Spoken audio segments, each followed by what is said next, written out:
चंद्रे तालुका राधानगरी येथे रविवार दिनांक 8 फेब्रुवारी रोजी होणाऱ्या भैरवनाथ यात्रेस हार्दिक शुभेच्छुक बापूसो कृष्णा पाटील, सागर बापूसो पाटील साहेब, उत्तम बापूसो पाटील साहेब, राहणार चंद्रे, तालुका राधानगरी, जिल्हा Kolhapur. Gurukrupa bellows private limited company, Pune.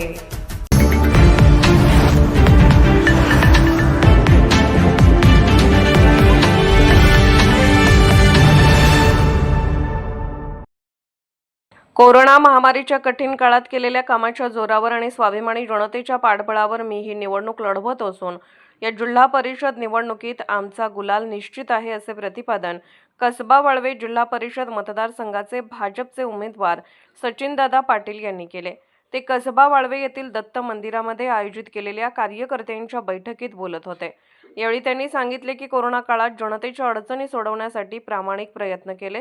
Kasba Walwe गावचा सरपंच असताना आरोग्य, पाणीपुरवठा, रस्ते, शिक्षण आदी मूलभूत प्रश्नांवर काम केले असून त्याचीच पावती आज जनतेकडून मिळत आहे. भविष्यात जनतेने मला काम करण्याची संधी दिल्यास या मतदारसंघाचा चेहरा मोहरा बदलण्याचा संकल्प आहे. सर्वसामान्य नागरिकांच्या समस्या प्राधान्याने सोडवून सर्वांगीण विकास साधला जाईल, असेही त्यांनी स्पष्ट केले. यावेळी भाजपचे पदाधिकारी, कार्यकर्ते व ग्रामस्थ मोठ्या संख्येने उपस्थित होते. बैठकीदरम्यान आगामी निवडणुकीच्या पार्श्वभूमीवर प्रचाराची रणनीती व संघटन मजबूत करण्याबाबत चर्चा करण्यात आली. कोल्हापूरहून दर्पण न्यूजसाठी अनिल पाटील. या जिल्हा परिषदेच्या निवडणुकीच्या वळणावर अतिसरांनी मगाशी बऱ्यापैकी माझा जिल्हा परिषद निवडणुकीचा लेखाजोखा त्यांनी वाचला, गुरुजींनी वाचला. कामाबद्दल सागरनं सांगितलं, चांदेकरदाजींनी सांगितलं, समीरनं सांगितलं. ते कामाबद्दल मला आता काही जास्त बोलायची गरज नाही. फक्त माझ्यावर अन्याय कशा पद्धतीने झाला याचं 2 मिनिटं तुम्ही करणार. मी 2003 पासून राजकारणात सक्रिय झालो आहे. म्हणजे गेली 22-23 वर्षे, 23 ते 24 वर्ष राजकारण आणि समाजकारण करण्याची भूमिका घेतली. त्या काळात आदरणीय प्रथमतः मी म्हणजे आम्हाला ज्यांनी राजकारणात आणलं, समाजकारण, राजकारण आणि समाजात आल्यानंतर कशा पद्धतीने वागायचं शिकवले, तर ते आमचे राजकीय गुरु कैलासवासी भरतअण्णा पाटील. त्याच्यानंतर परत माझ्यात काहीतरी चुक आहे म्हणून मला अगदी मानसपुत्र ज्यांनी मानलं, म्हणजे कोणतीही गोष्ट असू दे ती माझ्यावर शेअर केल्याशिवाय ते राहिले नाही. ते माझी ज्यांच्या नावाने मी कोविड सेंटर चालू केलं होतं, मला दुर्दैवाने गोष्टी या ठिकाणी फक्त सांगायच्या. आज बहिणीच्या काळामध्ये माझ्या सोशल मीडियाच्या पोस्टवर असा एकही पोस्ट नव्हती ज्याच्यावर स्वर्गीय माजी आमदार भोटेसरांचा फोटो नाही. पण मध्यंतरच्या कालावधीमध्ये काही घटना घडल्या. मला वाटते समीर पाटलांनाच निरोप असा आला की माझ्या वडिलांचा फोटो या ठिकाणी कोणी लावायचा नाही. पण ठीक आहे म्हटलं, मग समीरला सांगितल्यानंतर बाबा मी म्हटलं समीर तसा असेल तर आता आमचा नाही इलाज आहे. पण मला त्या विचाराने मानसपुत्र मांडलं. आजही त्यांच्या विचाराचा मी पाहिजे आहे.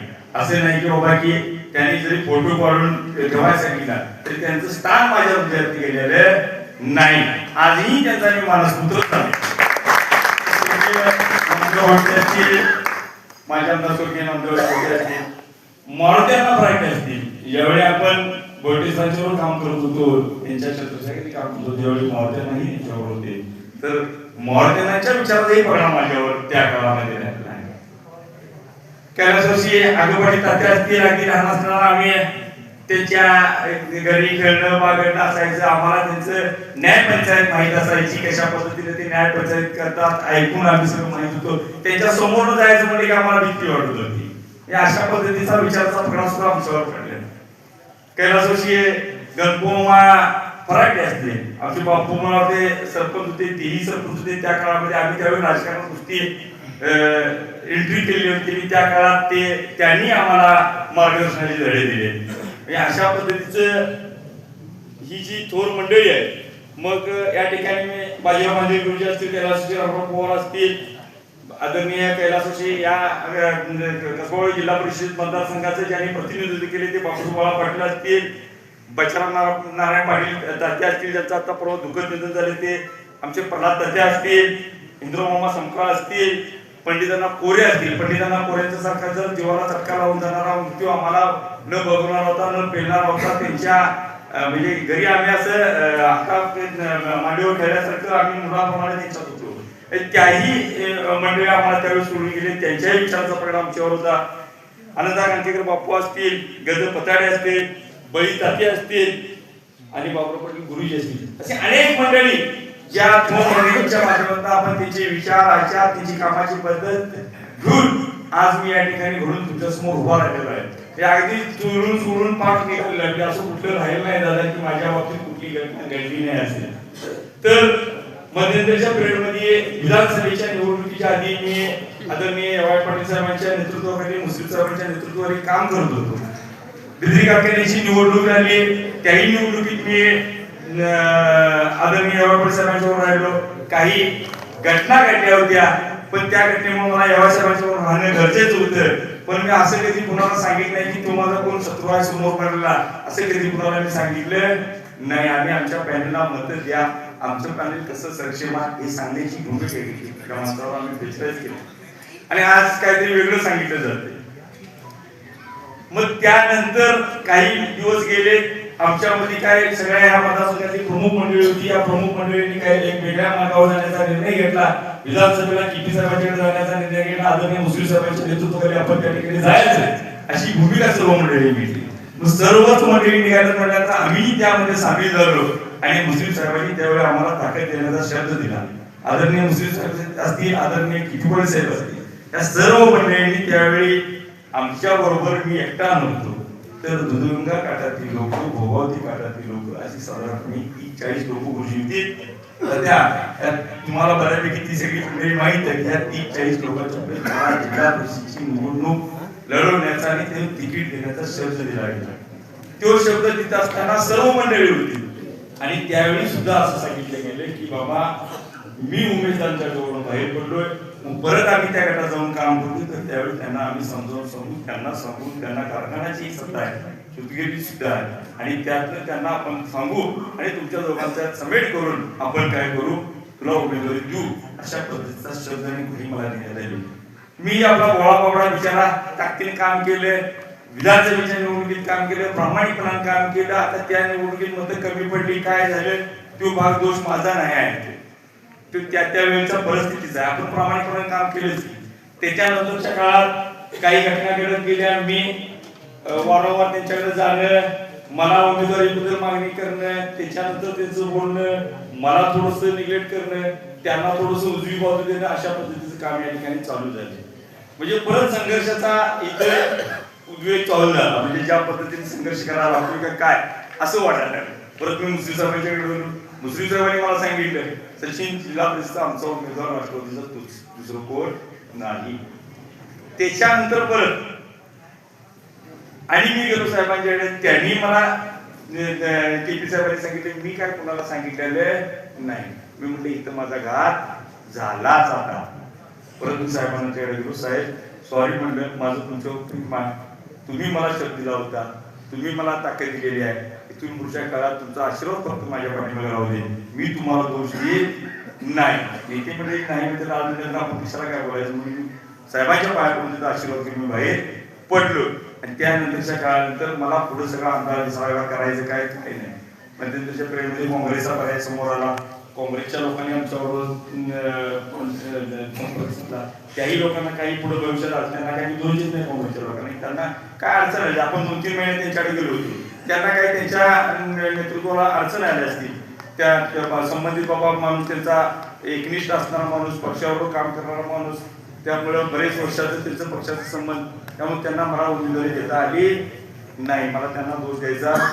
अशा वेळी काय करायचं, अपक्ष लढायची भूमिका मी घेतली. मी लढवणारा कार्यकर्ता आहे, काम करणारा कार्यकर्ता आहे, काम करत आलोय, करत राहणारा कार्यकर्ता आहे, तुमच्या सर्वांच्या जीवावर, तुमच्या सर्वांच्या प्राप्तीवर लढणारा कार्यकर्ता आहे. त्या दिवशी संध्याकाळी मी ठरवलं की आपण लढायचं, आपण थांबायचं नाही. मग अशाच वेळी गुरुजींनी मग अशी सांगितली की बाबा एक फोन आला मी मला वाटते राधानी अनिलदानी बाईट घेतल्यावेळी त्यावेळी सुद्धा मी सांगितलं मी फॉर्म भरलाय, कुठल्या पक्षाचं आमंत्रण आलं तर ते मी स्वीकारणार, नाही आलं तर मी बंडखोरी करायची अशी माझी भूमिका त्या ठिकाणी मांडली गेली. त्याच वेळी मला भाजपचं आमंत्रण आलं.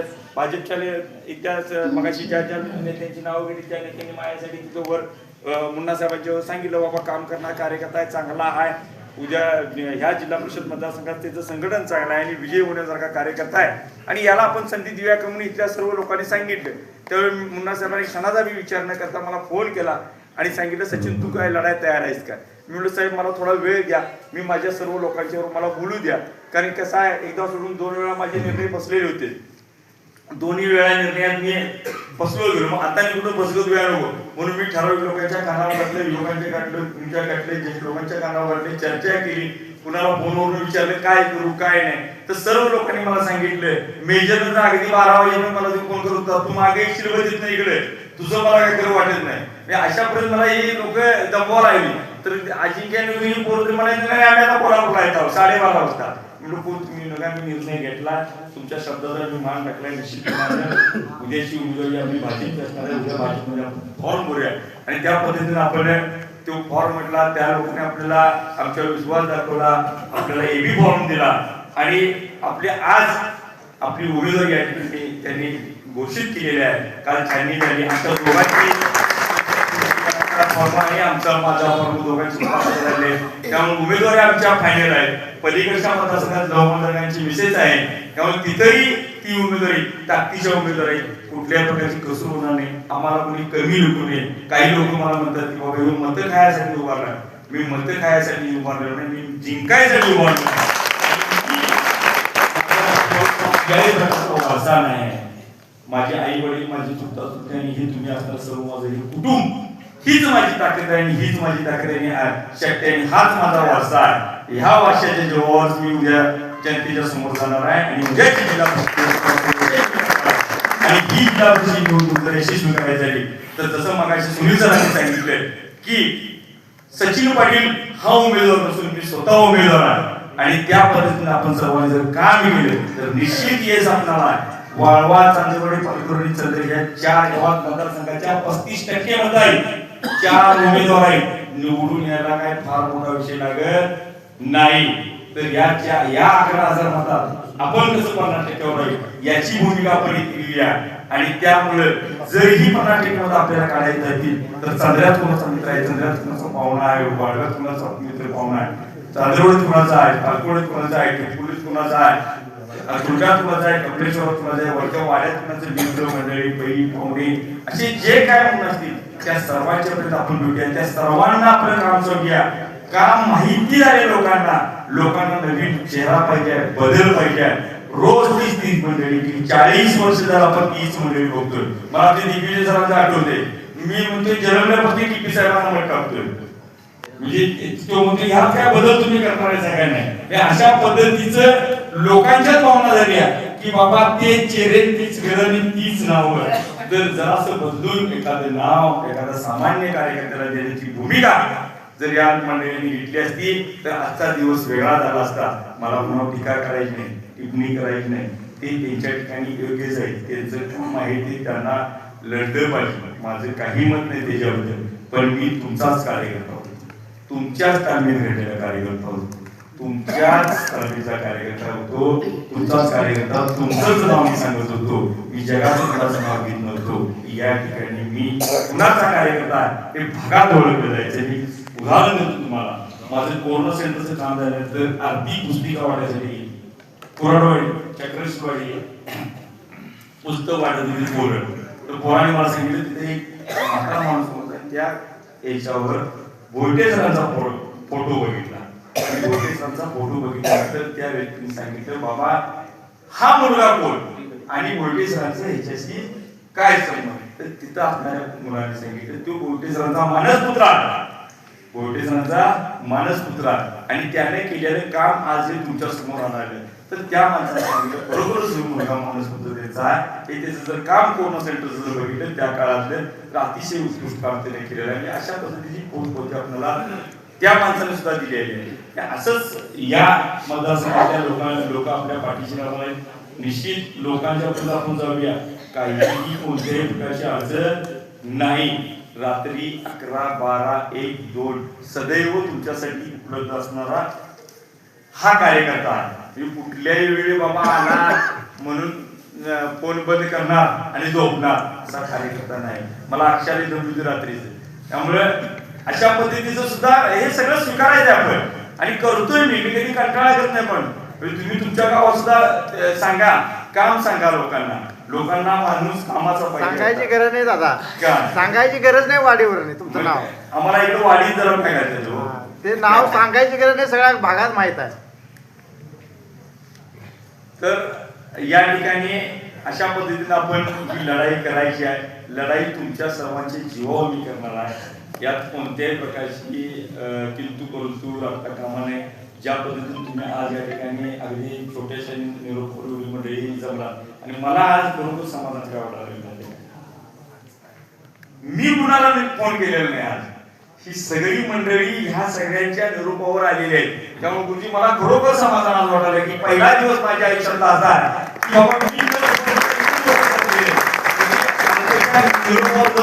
लोक ही फक्त वाळव्याची लोक आहेत, परगावची लोक नाही. त्यामुळे खरोखरच तुमचं मनापासून मी आपल्याला धन्यवाद देतो. आपल्या मनापासून आभार मानतो. कारण की असं प्रेम कुठं होऊ शकत नाही. तर माझी युवकांना एक कळकळीची विनंती आहे. सोशल मीडियावरती पोस्ट येतात, कोणीही व्हायरल होऊ नका. कोणीही त्याच्यावर कोणत्याही प्रकारची रिॲक्शन देऊ नका. सुरसरांनी मगाशी सांगितले सर जरासं फास्ट बोलतात, पण थोडस आपण संयमानं जाऊया. काही अडचण नाही. एवढ्या थोर मंडळीची आपण नावं घेतली, एवढ्या थोर मंडळीचा आपल्यावर विचारचा पगडा आहे. तर मग त्या लोकांना कोणत्याही प्रकारचं गालबोट लागू नये अशा पद्धतीचं काम आपण येणाऱ्या 10 दिवसामध्ये करायचं आहे. निर्भीड बेधडक बातमीसाठी दर्पण न्यूज चॅनलला लाईक करा, शेअर करा, सबस्क्राईब करा. मुख्य संपादक अभिजित रांजणे, दर्पण न्यूज.